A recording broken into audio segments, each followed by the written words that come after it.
Hoy, por la bendita gracia del Padre Eterno, vamos a tener esta enseñanza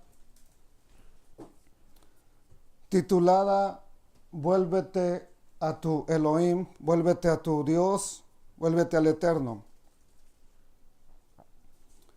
Ya que estamos continuando y este es uno de los últimos capítulos que vamos a leer, a estudiar. Va a ser el capítulo 12, nos faltan 3 más y terminamos la profecía de Oseas. Vamos a hacer una tefilá hoy al Padre Eterno para suplicarle que Él sea hablando a nuestro corazón, que Él sea expresando a través de su palabra el llamado a nuestro corazón. Bendito Rey de Israel, Padre Eterno, te damos gracias porque cada día de una o de otra manera hablas a tu pueblo. De una o de otra manera estás atrayendo a tu pueblo al buen pastor, a Yeshua HaMashiach. Con esta reflexión quisiera implorarte que hagas volver a mucho pueblo de tu nombre a ti, al buen pastor, que se conviertan, que escuchen la voz del buen pastor Yeshua, y en ese nombre te damos gracias, papito lindo, porque tú eres bueno y tu misericordia es para siempre. Amén. Abba. Amén. En el capítulo 12 de esta profecía, en el versículo 1, el pasuk número 1 dice de la siguiente manera: Efraín se apacienta de viento, sigue al solano. El solano es un viento más recio, más tempestuoso que el viento normal. Mentira y destrucción aumenta continuamente, porque hicieron pacto con ¿quién? Con los asirios. Y el aceite que producía la tierra de Israel lo estaban llevando a Egipto, dice el Eterno. Entonces estamos viendo cómo hay un abandono total de la verdad del Eterno. Y se sigue viendo un cuadro en esta profecía de Oseas de infidelidad. Por eso dice el Eterno que su pueblo se alimenta de viento todo el día. Esa frase, se apacienta de viento, nos habla de que en vez de buscar al Eterno para su seguridad, para que fueran establecidos y prosperados como casa de Israel, amados hermanos, ellos recurrieron a alianzas con los extranjeros. En lugar de pedir ayuda al poderoso de Israel, le estaban pidiendo ayuda a los dioses paganos de los extranjeros, para que los ayudaran a sostener su poder que estaba desfalleciendo. Un poder que habían obtenido humanamente, ¿verdad? Y en ciertas ocasiones con la ayuda del Eterno. Por eso se habían sostenido de pie. El viento se usa figuradamente para indicar algo vacío, algo vano, algo sin valor, algo que no te puede beneficiar. Aunque hay un loco que parece que estaba atrapando aire en la montaña y lo estaba vendiendo en frascos, ¿verdad? Pues alguien ya se está beneficiando del viento, pero no cualquiera le va a comprar. Por lo menos créame que yo no le compraría un frasco de aire supuestamente natural. Bueno, entonces alimentarse del viento es complacerse o buscar saciarte con lo que no sacia. Con lo que no sacia tu alma. Tu cuerpo lo puedes saciar con una hamburger, unos pancakes, qué sé yo, unos taquitos, al que no le gustan los pancakes. Pero el alma no se puede alimentar de cualquier cosa. Tú no le puedes poner la mejor película, la más taquillera en el día de hoy a tu alma y que quede saciada. Tu carne quedará tal vez ahí, no, me gustó, está buena, oh, está excelente, tiene mucha acción, pero tu alma no va a salir saciada. no se va a saciar. Además de eso, hicieron pacto con los asirios, los mismos que los llevarían cautivos. Y les dieron su aceite como tributo a Egipto para que le ayudara cuando tenían necesidad. En lugar de darle al Eterno lo que le correspondía, su ofrenda, sus diezmos, y él los iba a sustentar, prefirieron pedirle ayuda a Egipto. Y así es muchas veces la vida del ser humano. En lugar de suplicar al Todopoderoso, va y le pide ayuda al primo, al pariente, al tío. Al Eterno lo dejamos hasta el último. Además, este texto es una descripción del falso culto que estaba llevando a cabo Israel y los efectos dañinos, y también se puede considerar una referencia a la conducta de Efraín con su prójimo: violencia, robo, destrucción. Eso es lo que los caracterizaba. Los profetas que profetizaron a la casa de Israel todo el tiempo los amonestaron. No hay uno solo que les haya dicho están bien. Todo el tiempo buscaron la destrucción de su prójimo. Vivían en una mentira. Su población había renunciado a la autoridad del Eterno, a la autoridad divina. Se habían sublevado contra la dinastía de David. Se habían rebelado. Habían rechazado el sacerdocio de los hijos de Aarón. Pusieron sacerdotes del pueblo en la casa de Israel, en la casa de Efraín. Además de eso, adoraban a los becerros de oro. Renunciaron a rendir homenaje al Todopoderoso y se rindieron ante unos becerros que tenían que besar, dice más adelante la profecía. Así es, cuando renunciamos a adorar al Rey de la Gloria, nos vamos a tener que inclinar ante otros ídolos por ley. Por eso usted no se rebaje a inclinarse ante nada vano, ante nada vacío, y mejor empecemos por tener la disponibilidad de glorificar a quien verdaderamente nos puede ayudar en todo tiempo. Bendito sea su nombre. Aleluya. No buscaban la ayuda del Eterno en momentos de angustia. Solamente cuando ya veían que estaban siendo rodeados por el enemigo, entonces sí, parece que buscaban, como todos nosotros, la ayuda del Eterno.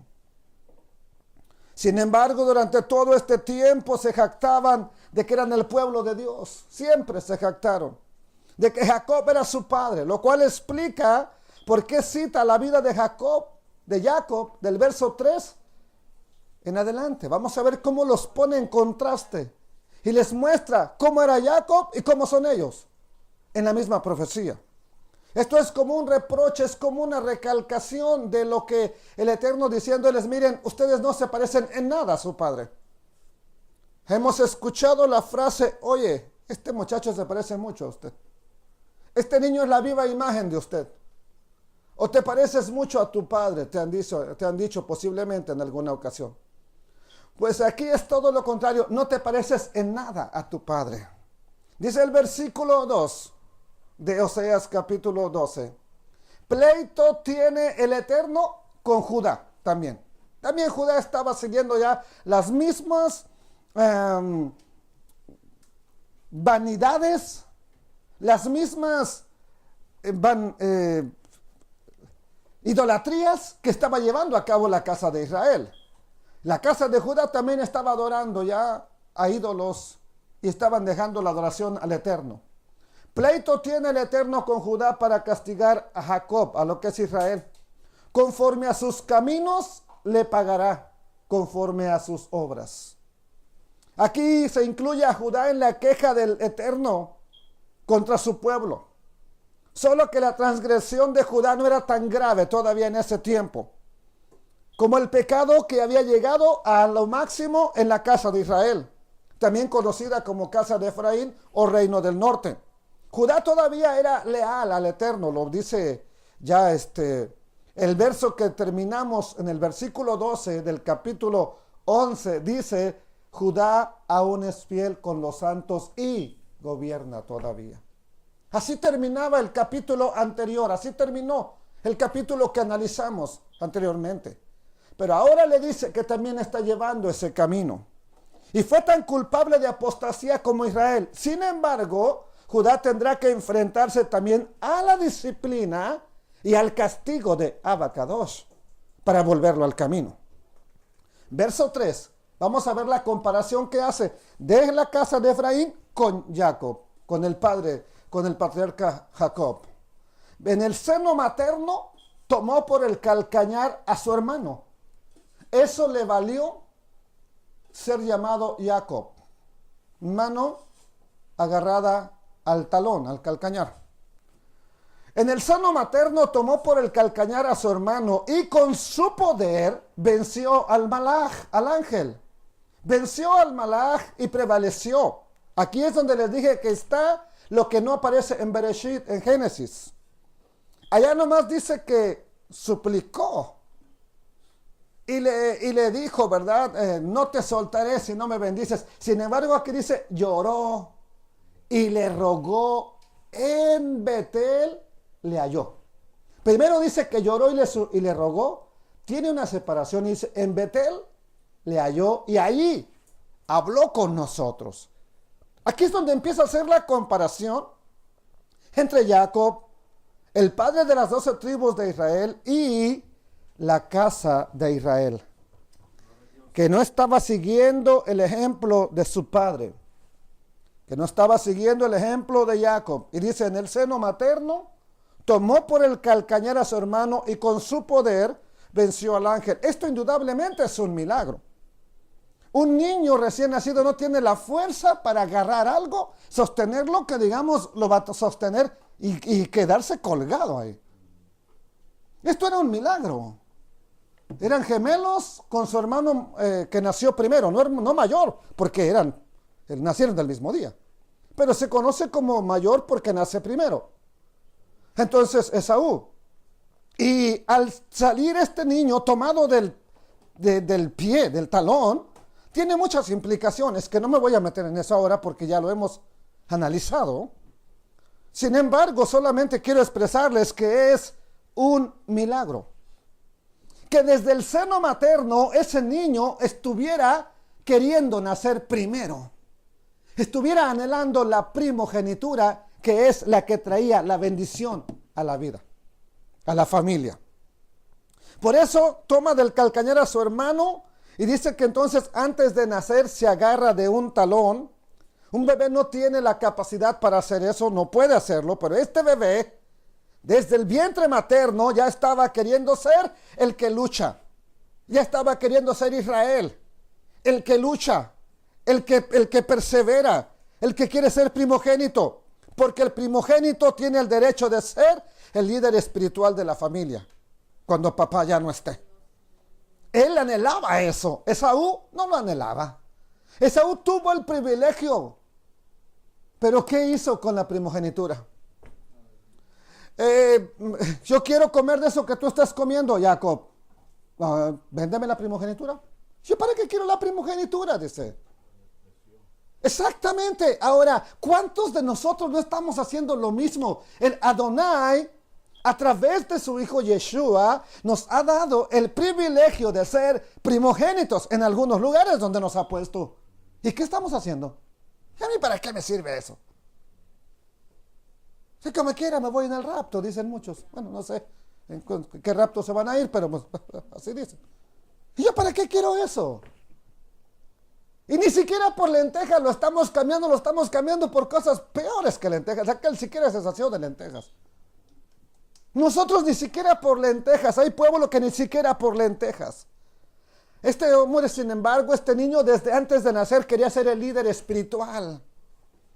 Y eso es lo que está usando el Eterno para amonestar a su pueblo, para indicarles que imitaran a ese patriarca, que se acordaran del padre Jacob, que anhelaba la primogenitura, que la buscó de la manera errada para nosotros, pero la buscó. Él luchó por ella. Él quería esa primogenitura. Y la mención del nombre Jacob es una referencia a dos acontecimientos, que dice que luchó y luego dice que lloró y rogó y luego dice que en Betel le halló el Eterno. Aquí se están mencionando dos acontecimientos en este pasaje importantes en la vida de este patriarca. Como ya dijimos, el propósito de Oseas era amonestar a su pueblo para que imitara la conducta del progenitor, del padre, de donde venimos, y recordarle la distinción que había obtenido con sus luchas, con sus ruegos. Obtuvo una distinción, obtuvo un crecimiento espiritual. Eso nos tiene que enseñar que un crecimiento, más allá de quedarnos sentados toda la vida, tiene que costarnos. Hay que luchar por ello. Lo obtuvo en sus luchas, a fin de que, y les pone ese contraste, o les pone ese ejemplo, a fin de que ellos se animaran a hacer lo mismo. Cuando Jacob toma a su hermano, y nace, ¿verdad? Primero Esaú, incidente que es para que sea llamado Jacob, Génesis 26, ahí se encuentra esa historia. Sin embargo, amados hermanos, él luchó con un ángel también. Y dice que lloró, que rogó, que suplicó. Ahora el ángel, si estaba ahí, es porque él iba a ayudar de por sí. De por sí iba para ayudarle. Por cierto, ¿saben cuál es el ángel, o el ser, o el malaj que Adonai ha enviado para estar protegiendo a Israel? ¿Saben cuál es? Miguel. Exactamente. Miguel ha sido enviado de parte de Adonai para proteger a Israel. Y posiblemente era ese Miguel. Posiblemente. Y había sido enviado para socorrerle, porque venía a su encuentro a su hermano. Y no venía de muy buen humor, le aseguro. Sin embargo, ahora que él llora, ahora que él suplica, se da cuenta que no puede enfrentar a su hermano ni con todos los presentes que le envíe. No hay ejército. No tiene ejército. No tiene cualidades de guerrero, Jacob, excepto que se humille y busque el poder del Eterno. Eso es lo que hace. Y entonces ahí prevaleció. Ahí su nombre le fue cambiado de Jacob, que algunos dicen que es el tramposo, ¿verdad? Pero significa mano tomada del talón, del calcañar. Pero supongamos que significa tramposo, como algunos teólogos dicen, que les explico, ya no es la traducción más apropiada. Entonces ahí le cambian el nombre a Israel, que en realidad significa el que lucha con Elohim, el que vence con Elohim, aquel que vence, que lucha. ¿Y qué hizo? Dice, en el seno materno tomó por el calcañar a su hermano. Con su poder venció al ángel. Venció al ángel y prevaleció. Lloró, le rogó. En Betel le halló. ¿Quién? El Eterno. Y ahí habló con nosotros. Algo interesante que no había notado antes es que Jacob comenzó esa noche luchando en su propia fuerza. Porque él estaba decidido a luchar con ese ser, sea quien sea. Pero no termina luchando. ¿Cómo termina? Suplicando y llorando. Exactamente. Nosotros a veces queremos obtener las cosas a la fuerza y nos esforzamos y luchamos, pero hay que entender que es necesario terminar suplicando. Es necesario terminar doblegándonos nosotros ante el Eterno. Al Eterno no lo vamos a doblegar, pero nosotros nos podemos doblegar ante Él y suplicar. No se trata de vencer a Dios, se trata de vencer el yo, que se levanta, que se quiere poner sobre todas las cosas, que se quiere enaltecer con lo poquito que sabe. A ese yo es al que hay que vencer. Por eso hay que terminar suplicando.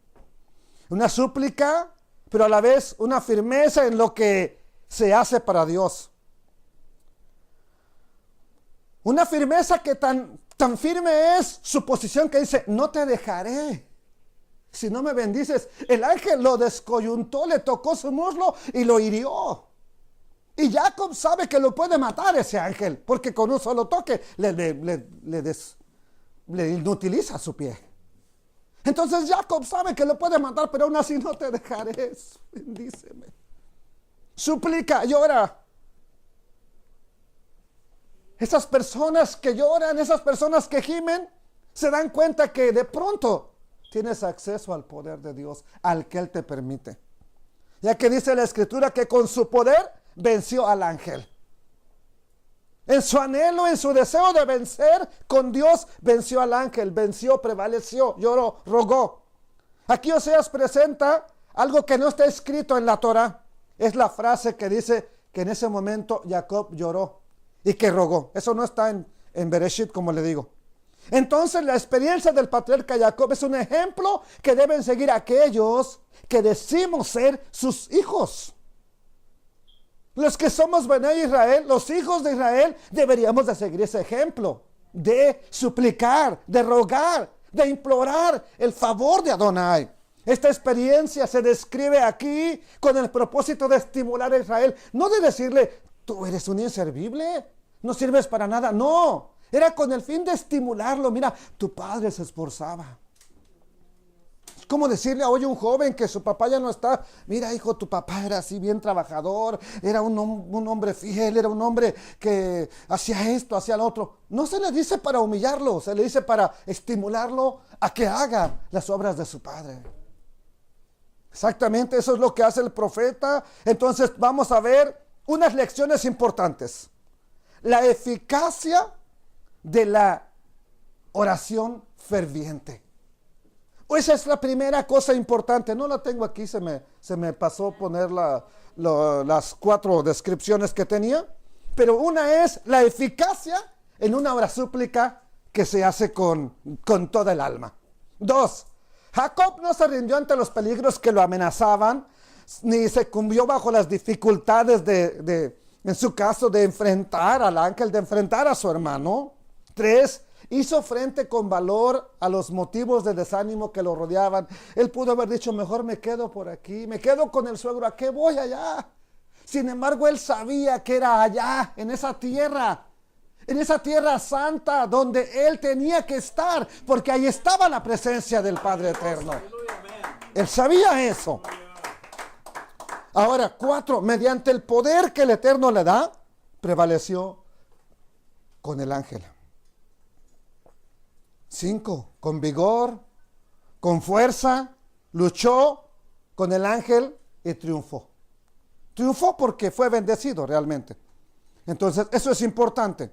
La lucha simboliza el intenso anhelo que él tenía por las cosas de Dios. Al primer empujón o al primer toque que le dieron fuerte, él pudo haber dicho, no, ya me rindo aquí, se acabó todo, mátame si quieres. Sin embargo, él se levanta, vuelve a luchar, sigue luchando toda la noche, porque tenía un anhelo por recibir una bendición de Dios.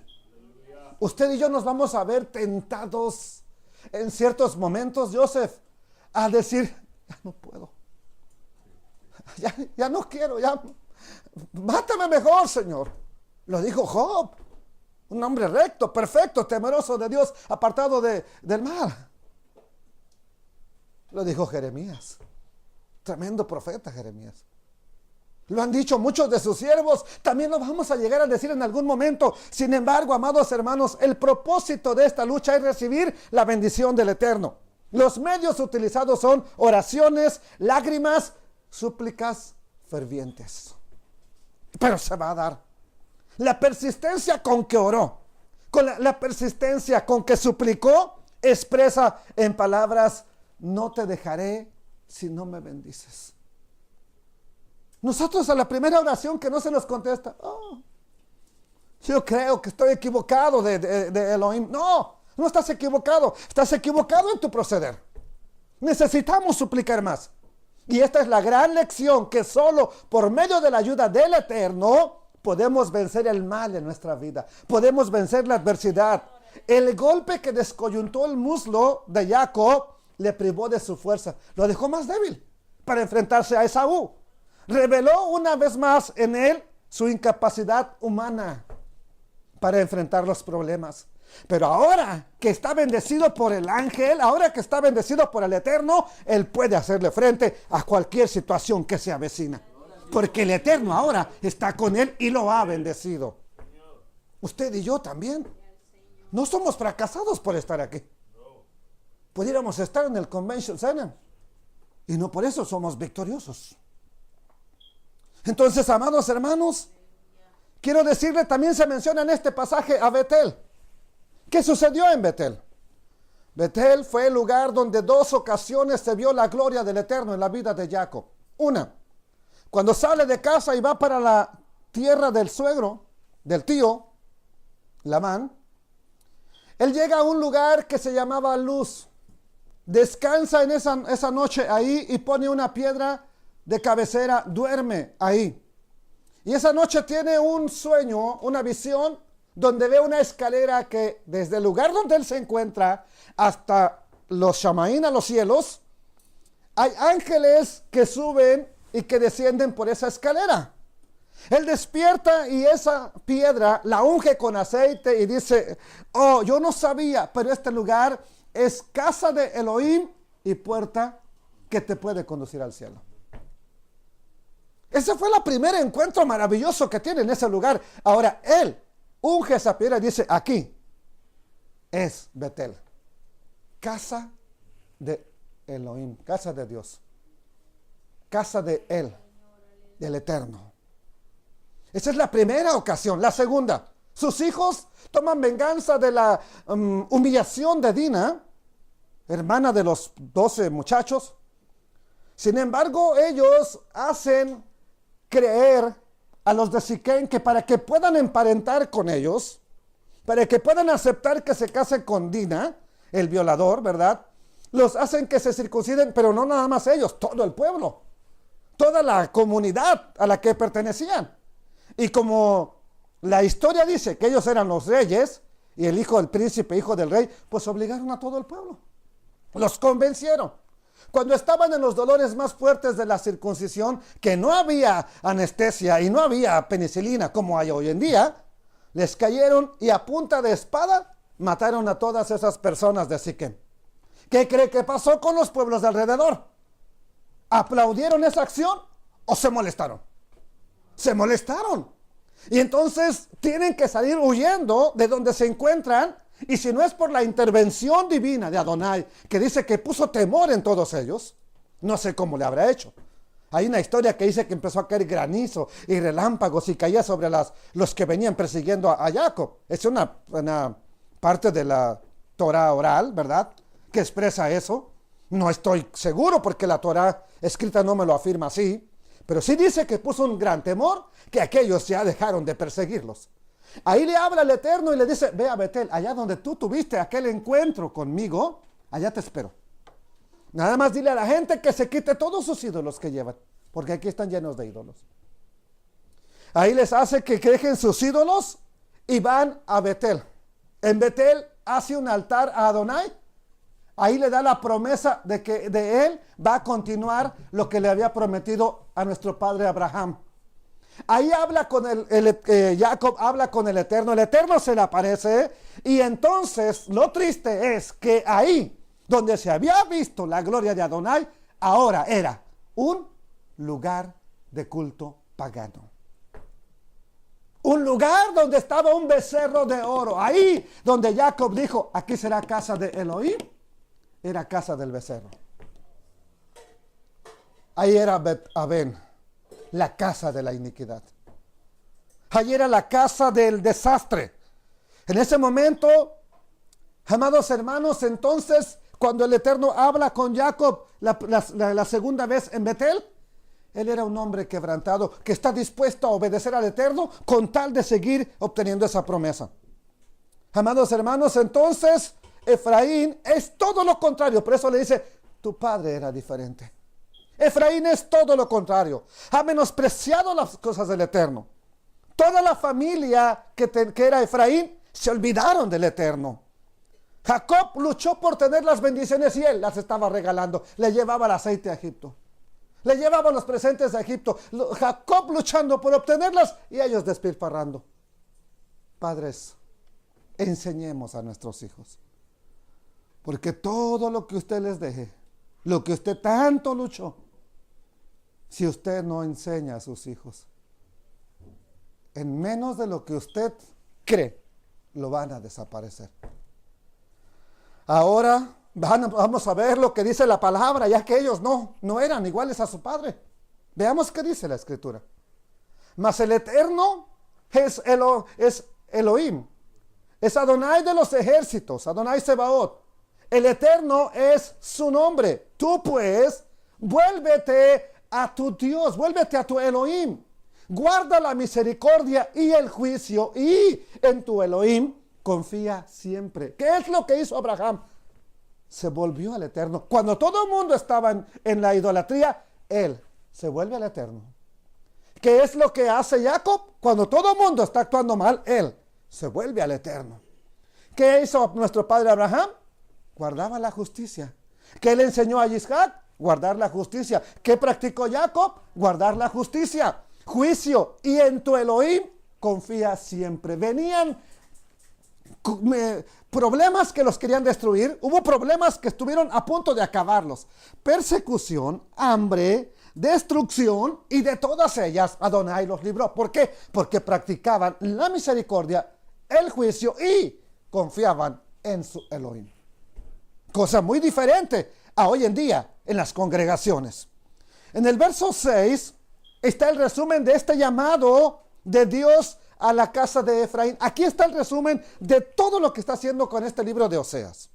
Un llamado del Eterno que primero reconoce el pecado de su pueblo, pero es un pueblo en que en el Eterno todavía le da una esperanza. Por eso le dice, vuelve a tu Dios. Todavía tiene una esperanza, todavía parece que está dispuesto a cambiar si lo hacen, pero no lo hicieron. Ese es el problema. Vuélvete a tu Dios, practica la justicia, confía siempre en el Eterno. En otras palabras, sigue el ejemplo de Jacob. Haz lo que hicieron los primeros padres, haz lo que hicieron ellos. Esto es significativo, hermanos. Bendito sea Adonai. ¿Quiere darle gloria al Eterno? Dele, dele, porque necesitamos volver a Él. Esto es muy significativo. Nos marca la diferencia entre caminar en ese camino que lleva a su pueblo a la destrucción o buscar la bendición para vivir bajo la soberanía del Eterno. ¿Qué es lo que hizo Jacob? La casa de Israel está viviendo en su propio rumbo. Así que esta es una exhortación al arrepentimiento. Y la prueba de que se acepta esa exhortación es que tiene que ser mostrada con tu prójimo primero. Guarda la misericordia. Ok, porque aquí podemos decir, ya me arrepentí, ya, ahorita ya en este momento, este día estoy arrepentido. ¿Correcto? Tiene entonces que tener algo visible tu arrepentimiento. Empieza a mostrar la misericordia. Oh, sorry, se me cambió. Empiece a buscar la misericordia. Empiece a practicarla. Ese es el símbolo externo de que usted tuvo un arrepentimiento interno. ¿Qué más? Busque que haya juicio. No que exista la desigualdad, no que exista la tiranía que pisotea a unos y nada más a los amigos los ponga en alto. No. Busque que se practique la justicia. Y en tu Elohim confía siempre. En segundo lugar, para que cuando practicamos la justicia y el juicio, amados hermanos, guardando la misericordia, confiando siempre en Él, una traducción literal del hebreo dice, y tú en tu Dios, en tu Elohim volverás. Es una frase que encontré en la Torah, ¿verdad? Que de una de las que tengo, y dice, y tú en tu Elohim volverás. Si empiezas a practicar la misericordia, vas a regresar en tu Elohim. Él te va a hacer volver. Pero mientras sigas viviendo a tu manera, no puedes volver. Tu mismo estado de vida, tu mismo caminar no te permite volver. Por eso vamos a volver en Él.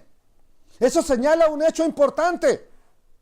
Nuestra débil y humana condición, solo mediante la ayuda del Eterno, puede desarrollar el carácter que debemos tener para servirle a Él. No es porque somos buenos, porque hay una naturaleza en nosotros que nos quiere llevar contrario a donde el Eterno nos quiere tener.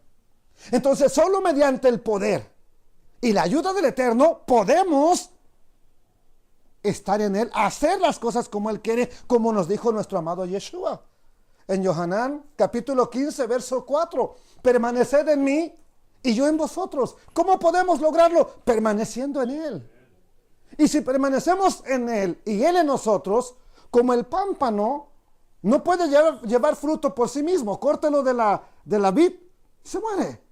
Pues el pámpano no puede llevar fruto por sí mismo si no permanece en la vid. Así tampoco vosotros si no permanecéis en mí. Esto lo sabemos, lo hemos repetido, pero quisiera que nos quedara claro. Y Yeshua nos dice, yo soy la vid, ustedes son los pámpanos. El que permanece en mí y yo en él, este lleva mucho fruto. Pero, separados de mí, dice Yeshua, no la vas a lograr. Nada vas a poder hacer, no, por lo menos no como tú quieres que salgan las cosas. Y no como el Eterno quiere que salgan. Queremos lograr las cosas para Él, vamos a permanecer en Él. Vamos a buscar su rostro, vamos a adorarle a Él. Nosotros solamente por nuestro camino y separados de Elohim, podríamos tener el deseo de volver. Hay alguien que lo ha experimentado. Tengo ganas de ir, tengo ganas, voy a volver, voy a regresar. Pero cuando estás a punto de regresar, algo te detiene y te avienta otra vez para atrás. Entonces nuestra humanidad puede tener el deseo, quiero volver. Y eso está bien. Pero no basta con tener el deseo de volver, necesitamos volver. Necesitamos hacer efectivo ese deseo que a veces llega. En otras palabras, vuélvete a tu Dios, vuélvete a tu Elohim. Son las grandiosas exhortaciones que Adonai nos está dando. Y confía en Él. No confiar en Él es porque no le creemos. ¿Por qué cree que la casa de Efraín buscó ayuda en Asiria? Buscó ayuda en Egipto porque no le creían que los podía librar. ¿Y por qué no le creían? Porque estaban bien separados de Él. Cuando tú estás en comunión con Él, tú crees que Él te ayuda. Tú crees que Él es poderoso para hacer más de aún allá de lo que le pedimos. El problema es cuando estamos separados. No, yo creo que Él no me puede ayudar. Tienes razón. Mientras estés alejado no te va a poder ayudar. Pero acércate a Él, confía en Él y Él lo hará. Él es poderoso y no hay nada imposible para Elohim. Amados hermanos, no hay nada imposible. La imposibilidad la tenemos nosotros nada más. ¿Sabe por qué debemos de confiar en Él? Porque necesitamos de Él en medio de los peligros que nos rodean. Únicamente Él es la fuerza de la fortaleza. Por tanto, confiar en Él significa que nuestra confianza en Él es porque estoy confiando, porque estoy creyendo que Él me va a ayudar en medio de mi adversidad. Yo estoy creyendo que Él es la ayuda que necesito en tiempos de tribulación.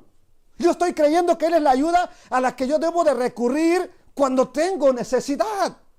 Como dice el Salmo 27, versículo 14, aguarda en el Eterno, pero esfuérzate.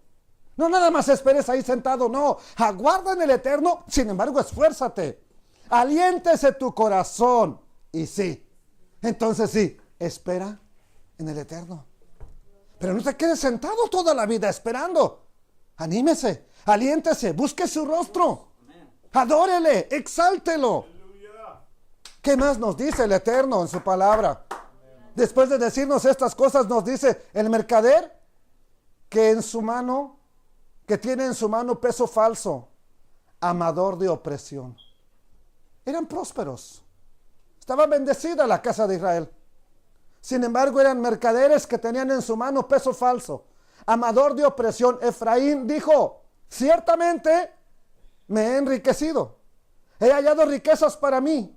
Nadie va a hallar iniquidad en mí, ni pecado en todos los trabajos que yo hago.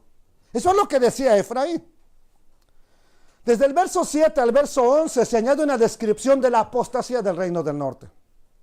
La apostasía de Israel representa una notable diferencia entre el clamor de Jacob que había tenido con lo que ellos vivían ahora. La sinceridad del arrepentimiento de Jacob, lo vemos cómo lloró, cómo luchó. Las evidencias de su conversión, su confianza en el Eterno, la vemos cómo caminó hasta el último día de su vida. Sin embargo, la triste condición de Efraín es lo que sin duda impulsa a Oseas a que les repita una decadencia espiritual que tienen. Y lo primero que nos habla es, ¿tú te crees que te hiciste rico? Pero fue con peso falso. A todos se pesaba anteriormente, no había que se vendiera de otra manera más que pesado, prácticamente todos los granos, o por medida. Entonces el Eterno les está diciendo, ustedes sí tienen mucha riqueza, pero lo hicieron con peso falso. ¿Ok? Y ya el Eterno lo había condenado en la Torah. Y nos habla de que Efraín no estaba en el plano espiritual haciendo lo correcto.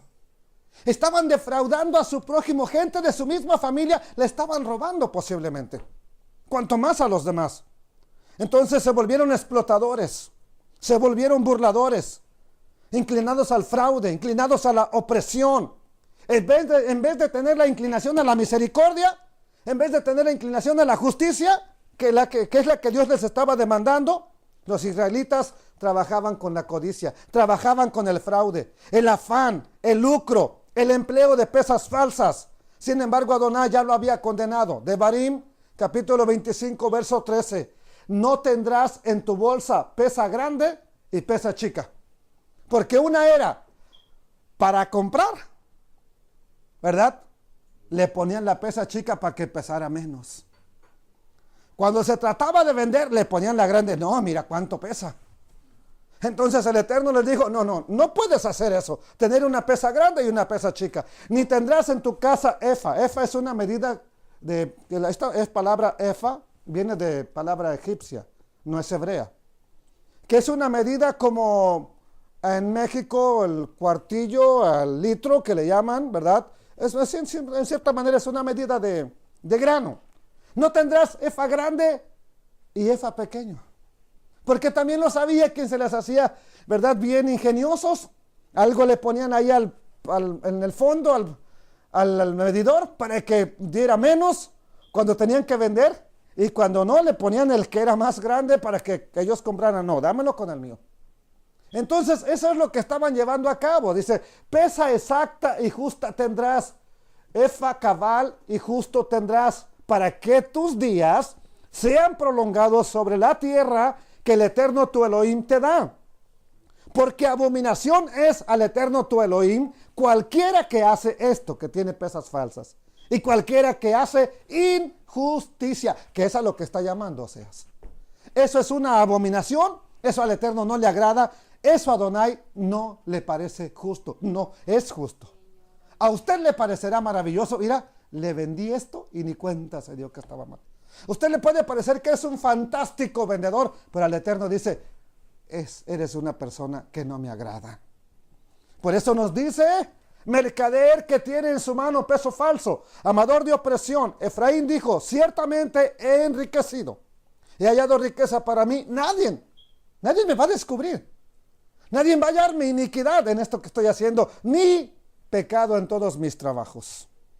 En el verso 8 dice, ciertamente, y viene, esa palabra ciertamente es una palabra hebrea ak, que significa únicamente, seguramente o verdaderamente, y esto podría tomarse como una respuesta defensiva de la casa de Israel ante la exhortación divina, y estaría diciendo algo así como, sí, me he enriquecido, pero lo he hecho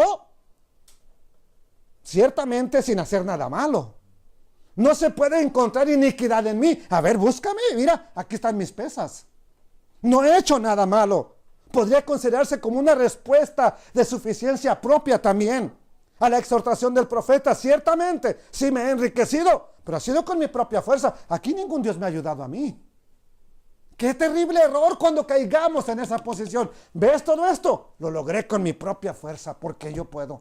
Qué terrible error. Qué terrible desgracia cuando caigamos en esa posición. Sin embargo, vea lo que les recuerda el Eterno en el versículo 9. Pero yo soy el Eterno tu Elohim. ¿Desde dónde? Te conozco desde que eras pequeño, desde la tierra de Misraín, de Egipto. Aún te haré morar en tiendas como en los días de la festividad, de la fiesta. Yo soy el Eterno tu Dios desde la tierra de Egipto. ¿Lo reconocieron como su Elohim? Pues un tiempo sí, después se olvidaron. El Eterno les recuerda que desde que se formaron como pueblo, Él era su Elohim. La segunda parte del versículo puede tener dos implicaciones. Recuerde que por un lado el Eterno les está anunciando un juicio, Pero también estamos viendo que ha mostrado grande misericordia en el capítulo anterior que estudiamos. Entonces, la primera interpretación sería de este versículo, que es una advertencia divina, que así como los hebreos estuvieron en servidumbre en Egipto, el Señor los pondrá otra vez en la tierra de esclavitud, en este caso en Asiria, y tenían que vivir ya no en casas como tenían en la tierra, sino vivirían otra vez como anduvieron en el desierto, en casas de campaña. La segunda sería una promesa de que así como los libró de Egipto, los iba a librar un día también de Asiria. Pero antes tenían que pagar las consecuencias de su desvarío. Antes tendrían que pagar las consecuencias de su desviación. Entonces, aquí podríamos ver que es de cierta manera una amenaza debido a la ingratitud, a la injusticia que estaban cometiendo. Sin embargo, Adonai, en su gran misericordia, promete que los va a hacer volver a morar en tiendas como en los días de la fiesta. ¿Cuál fiesta? La que ya tenemos enfrente, la que ya viene y que yo creo que vamos a celebrar usted y yo, la fiesta de Sukkot, amados hermanos. Durante 7 días de la fiesta de Sukkot, tabernáculos, el pueblo del Eterno habita en cabañas, en conmemoración o en recuerdo de que el Eterno nos cuidó a nuestro pueblo en el desierto después de ser liberados, sacados de Egipto. Y la fiesta entonces de los tabernáculos es una fiesta para una ocasión especial como agradecimiento por todo lo que nos ha dado durante el año, bendiciones que ha traído a nuestro pueblo, y también simboliza que no tenemos aquí una ciudad permanente, sino que esperamos la porvenir. Todo lo que está aquí es frágil. ¿Cuántas casas se están destruyendo ahorita en Corpus Christi, Galveston, Port Arthur, Luisiana, con este huracán? No sé, pero muchas van a ser destruidas. Los que apenas antier tenían su confianza en su gran casa que tienen, muchos que no tienen ni aseguranza, no la van a volver levantada. No la van a volver a ver levantada. Aquí puede pasar un tornado, ahorita tengo 2, 3 carros, 4 estacionados allá afuera, mañana no hay ni uno. Esa fiesta de Sukkot nos recuerda lo frágil de esta vida y que debemos de confiar en aquel que nos puede dar el maná en el desierto y agua de la roca. Bendito sea su nombre. Puede glorificar a este Elohim eterno. Alabado sea Adonai. Versículo 10, ya vamos cerrando. He hablado a los profetas y aumenté la profecía, y por medio de los profetas usé parábolas. Hay comparaciones en la Biblia, hay semejanzas, parábolas, símbolos que muestran lo invisible por medio de lo visible, o lo que el Eterno quiere mostrarnos por medio de esos ejemplos que Él pone. Y con frecuencia los profetas utilizaron esos símbolos para transmitir la intención de Adonai. Símbolos como, por ejemplo, Isaías capítulo 5, la viña que plantó el Eterno, las bestias que tiene en visión Daniel, la mujer adúltera de Oseas en esta misma profecía de Oseas, el adobe y una plancha de hierro que mira a Ezequiel, el profeta Yehezkel, para anunciar al pueblo. ¿Ok? Muchas otras símbolos que utiliza el Eterno, un yugo que se usó, ¿verdad? En la profecía de los falsos profetas, diciendo así: destruirá el Eterno a los pueblos con los que van a pelear. Y el profeta Jeremías dijo: no va a ser así. Pero sin embargo se usaban símbolos. Entonces dice la escritura en la versión de los 70, en la Septuaginta, dice: y por medio de los profetas yo fui representado. Ellos estaban hablando de mi parte, ellos estaban hablando de parte mía. Las comparaciones hacen que los mensajes de los profetas impresionaran más al pueblo, a ver si así lo entendían. Pero ¿qué cree? Se burlaban del verdadero profeta. Preferían hacerle caso a los profetas falsos. Se burlaban, los mataban, los apedreaban.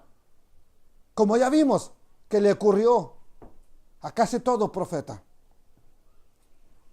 Sin embargo, dice el Eterno en su profecía: no hará nada Adonai, el Eterno, nuestro Elohim, sin antes revelarlo a sus siervos los profetas. Si lo tengo aquí está. Porque no hará, Amós capítulo 3 verso 7, porque no hará nada el Eterno, Adonai, sin que revele su secreto a sus siervos los profetas. Por eso dice, aumenté la profecía. Les envié mis profetas. ¿Qué les hicieron? Mira la bendición que tenemos. ¿Qué mal nos va a venir? Y no nos aceptaron, nos rechazaron. Y luego nos dice en el versículo 11, es Galaad iniquidad. Ciertamente vanidad han sido. En Gilgal sacrificaron bueyes y sus altares son como montones en los surcos del campo. Oseas formula la pregunta tan solo para responderla él mismo de manera enfática. ¿Es Galaad iniquidad? Claro que sí, dice. Hacen pura iniquidad ahí en ese lugar, en esa región. Y luego nos dice, vanidad han sido. Lo mismo que empezó diciendo, van detrás del viento, van detrás de la vanidad, van detrás de los ídolos que no los pueden ayudar. Entonces, la iniquidad te lleva a la vanidad. Tristemente, cometer iniquidad te lleva a alimentarte de lo vano. Cuando te das cuenta, estás comiendo pura vanidad. Por esas cosas, el Eterno los va a juzgar. Al final los va a llevar cautivos. Y por la degeneración moral y física de su pueblo, el Eterno al final les va a decir que tienen una muerte eterna, que ya están muertos. Recuerde que la paga del pecado es muerte. La única dádiva de vida eterna está en Yeshua el Mesías. La única. Aquí se menciona Gilgal, los habitantes de Gilgal, donde acamparon por primera vez cuando entraron a la tierra prometida, donde fue quitado el oprobio, ahora era un lugar de oprobio otra vez. Un lugar de iniquidad. Ahí donde Josué circuncidó a todos los que no habían sido circuncidados durante el recorrido del desierto. Ahí fue en Gilgal. Ahí, un lugar donde se apareció también, ¿verdad? Un malaj a Josué. Y le dijo que era un lugar santo. Quita el calzado de tu pie porque aquí es un lugar santo. Ahora era un lugar de iniquidad también. Todo lugar que había tenido algo que ver con la gloria del Eterno, se encargaron ellos de volverlo un lugar de iniquidad. Un lugar donde adoraban, un lugar donde, no al Dios eterno, tristemente, a los ídolos paganos. Galaad es donde se encontró un día el suegro de Jacob con Jacob cuando él va para su tierra. Ahí lo alcanza, en Galaad. Ahí pusieron un montón de piedras y dijeron, nadie pasa de aquí para allá, ni de allá para acá, para hacernos daño. Este majano es la evidencia. Y levantaron ese monumento de piedras, ahí se le llamó Galaad. Ahí en Galaad ahora era un lugar de iniquidad, ya no era un lugar de recordatorio de pasar a hacer el bien, era un lugar de iniquidad. Amados hermanos, sin embargo, ¿qué les sucedería a esos altares paganos? Que se quedan como montones en los surcos del campo. Aquí anteriormente, hoy ya casi no, ¿verdad? Hoy se echan un tractor, pero anteriormente los que trabajaban en la labor iban en medio de donde surcaban los tractores o los bueyes y las piedras las iban haciendo un montón en medio de los grandes sembradíos. Después, algunas los recogían, otros los dejaban ahí en medio del campo, que daban como una señal. Ahora se echan en un tractor, va el tractor ahí, las van echando las piedras al tractor y las sacan. Pero anteriormente hacían montones. Así dice el Eterno que son sus altares. Eran como montones que se miraban en el campo de sembrado. Había tantos montones, tantos altares que había ahí, que así estaba su pueblo. Verso 12. Pero Jacob huyó a la tierra de Aram. Israel sirvió para adquirir mujer y por adquirir mujer, él fue un pastor. Otra vez les vuelve a poner el contraste. Otra vez compara lo que hace Jacob, como les dice la diferencia que existía entre Jacob y ellos, la casa de Israel. Efraín estaba buscando la iniquidad, su prosperidad, usando hacer la maldad, pesas falsas, iniquidad. Estaban usando sacrificios paganos para supuestamente enriquecerse. Mientras que su padre Jacob, siendo rico, se hizo pobre. No tenía todo en la casa de Isaac. Isaac era rico. Siendo rico se hizo pobre y se fue a trabajar por obtener una esposa. Trabajó legalmente, lo engañan. Y no nada más trabaja 7 años después de que lo engañan. Trabaja 14 por la esposa que él quería. Prácticamente 14. Eso entonces les dice, ustedes no se comparan en nada con su padre. Él lo hacía, él trataba de hacer las cosas bien. Se esforzaba por adquirir mujer, fue y sirvió en una tierra. Ustedes quieren todo con robo, con rapiña, a su manera.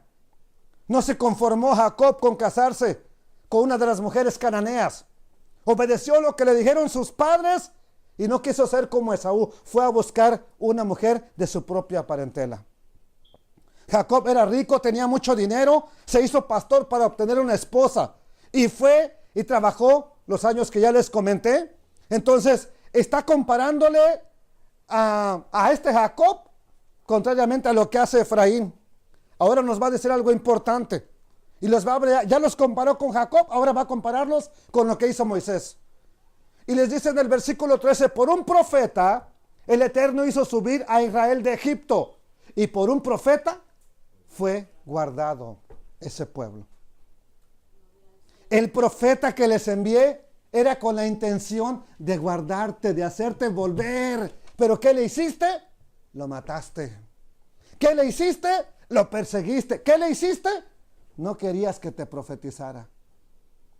Cuando Amós va a profetizar, no, vete a tu tierra, vete a Judá, aquí no nos profetices. No, pues yo no soy ni profeta, soy un pastor nada más.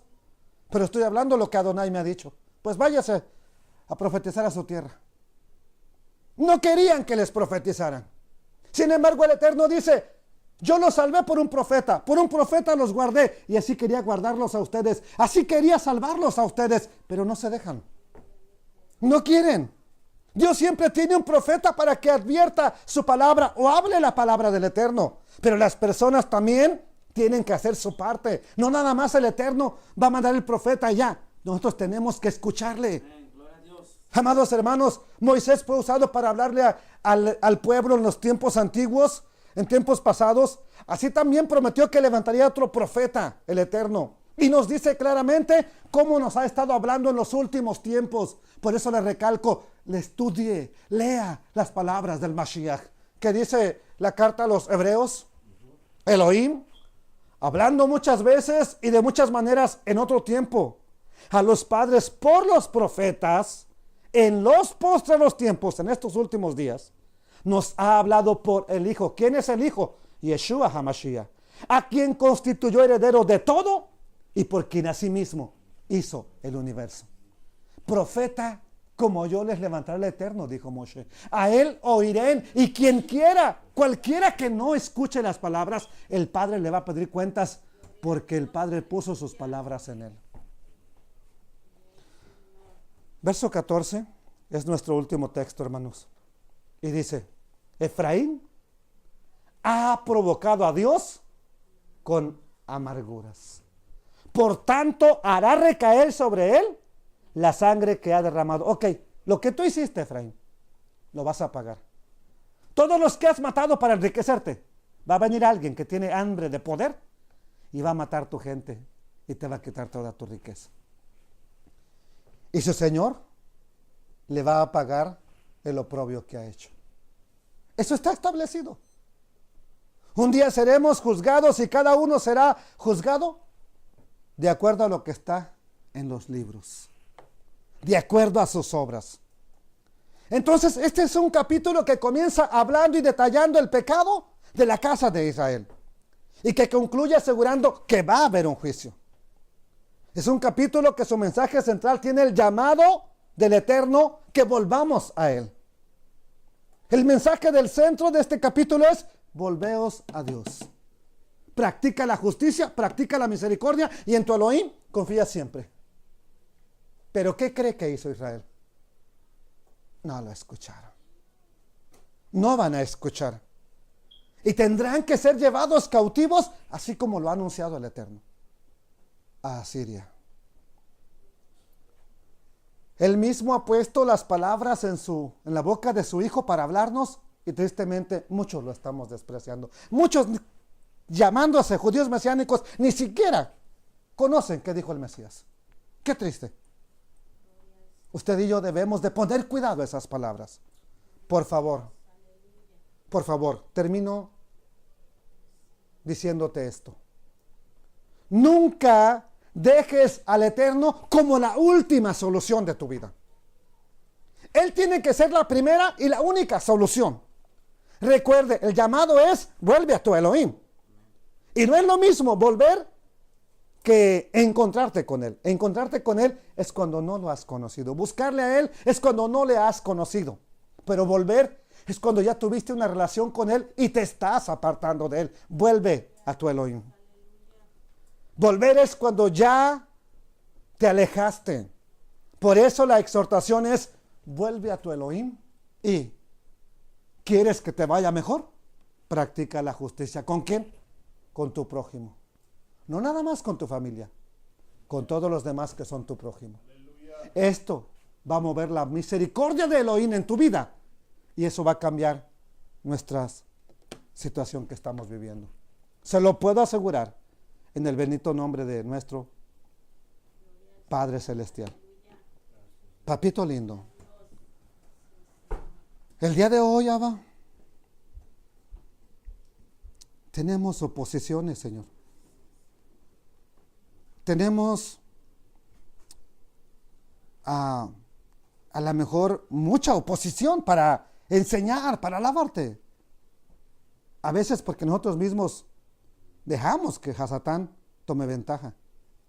Otra porque estamos débiles, Señor. Otra porque las cosas no nos están saliendo bien, papito lindo. Pero aunque un ejército acampe contra mí, mi corazón estará confiado. Aunque contra mí se levante guerra, yo voy a seguir confiando en ti, Adonai. Padre eterno, lo único que quiero que quede grabado en nuestra mente, a los que estamos aquí, vuelve a tu Elohim. Vuelve a aquel que tiene el poder para librarte. Practica la justicia, practica la misericordia y no te olvides de tu Dios eterno. Solo eso podrá hacer la diferencia en nuestra vida, bendito Adonai, para que podamos ser los discípulos que tú quieres que seamos. Discípulos del Mesías, no discípulos de un judaísmo, no discípulos de una religión, no discípulos de una iglesia, discípulos de Mashiach. Es mi anhelo, es mi deseo, es mi propósito. Y quisiera que todos tengamos ese anhelo, Abba. En el bendito nombre del Mesías de Israel, Yeshua HaMashiach. Amén, papito lindo. Amén.